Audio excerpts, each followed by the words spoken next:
My first church, I met my first day there, 4 students. Like the youngest people in the church were in their 50s. And so I would just take my truck and like go into neighborhoods and like honk my horn and be like, hey, we're doing church tonight. Anybody want to come? It's also like 15 years ago, so it was a different time.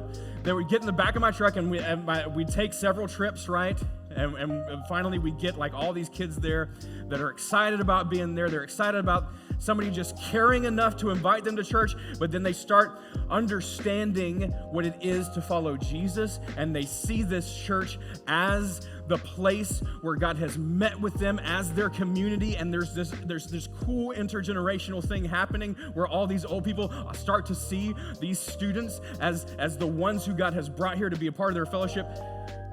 And then we have pushback because the church starts to look different. Because in a church full of only old white people, we have a student ministry that's probably 60% black and Hispanic. And so one old man who I loved came up to me one Sunday and said, man, student ministry's going great. I said, yeah, I'm loving it. And then he stopped for a second, looking at them, and said, as long as they're here for the right reasons. I said, yeah, I hope we're all here for the right reasons. As if to assume just because they're different than us that they might not be here for the right reasons. Paul is speaking to a people whom he understands, who he was a part of. He's speaking a truth to them that they need to hear. The gospel is for everyone. It's not for you, you whitewashed tombs, only.